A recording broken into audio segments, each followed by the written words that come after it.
मुख्यमंत्री ने ये बयान दिया है कि सुप्रीम कोर्ट के फीडबैक को भी और सुप्रीम कोर्ट का जो आदेश है उसका फीडबैक ले रहे हैं मुख्यमंत्री, ऐसा कैसे हो सकता है? देखिए, भारतीय जनता पार्टी और उनके नेता और देश के प्रधानमंत्री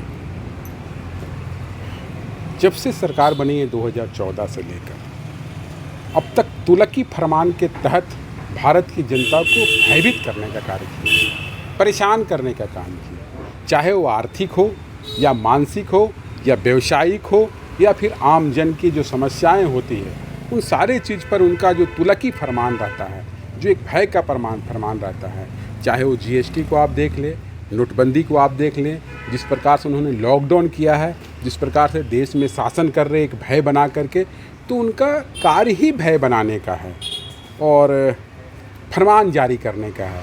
एक निरंकुश राजा, एक बोला जाए तो बिना सोच का राजा अगर निर्णय ले और जिससे देश की जनता, उनके क्षेत्र की जनता परेशान हो जाए तो उनको क्या बोला जाएगा?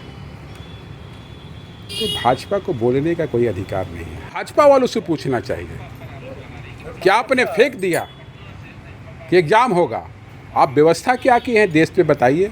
बहुत सारे राज्यों पे गाड़ियां नहीं चल रही है, ट्रेन नहीं चल रहे हैं, इंटर डिस्ट्रिक्ट बसेस नहीं चल रहे हैं, साधन संसाधन नहीं है।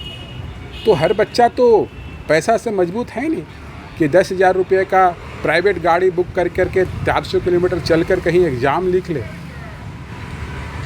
तो अगर राज्य सरकार उस पर बात कर रही है तो ये हमेशा फेंकने की बात करती है।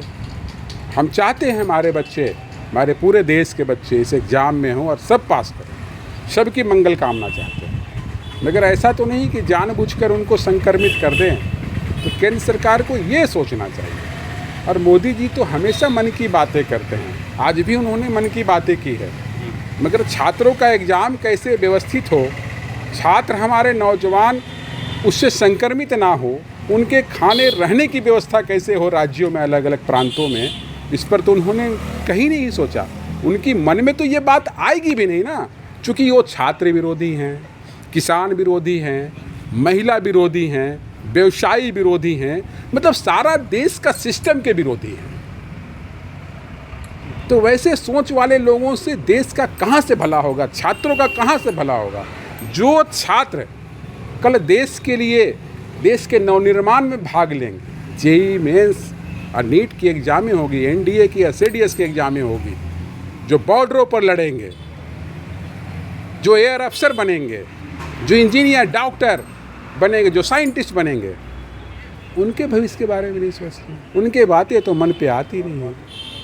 तो बोला जाए तो वाह मोदी जी वाह, अपने सारे कुछ मन में आ जाती है, मगर छात्रों का भविष्य कैसे उज्जवल हो, कैसे वो संक्रमित ना हो, कैसे वो व्यवस्थित रूप से एग्ज़ाम लिखे, इस पर तो कभी नहीं सोचती उनकी मन की बातें। तो भाजपा ने देश को नाश किया है, बर्बाद किया है।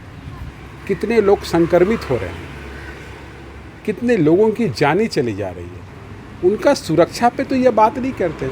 आपने देखा होगा मजदूरों को हजारों हजार किलोमीटर पैदल चलने पर मजबूर किया था ये भाजपा, ये मोदी जी, ये भाजपा के नेता, उनकी सोच, उनका आदेश, निरंकुश आदेश। तो हर समय निर्णय जनता के खिलाफ लेती है। आज छात्रों का भविष्य का बात है, निश्चित सारे लोग चिंतित हैं। ये एग्ज़ाम अप्रैल माह में ही हो जाता है, मगर कोरोना के वैश्विक महामारी से ये एक्सटेंड किया गया। मगर आज भी बिना व्यवस्था के आप उस एग्ज़ाम को लेने के लिए व्याकुल हैं, तुलकी सोच और तुलकी विचार के साथ में। तो कहीं ना कहीं छात्रों का भविष्य के साथ उनके जीवन को भी आपने ताक पे रख दिया।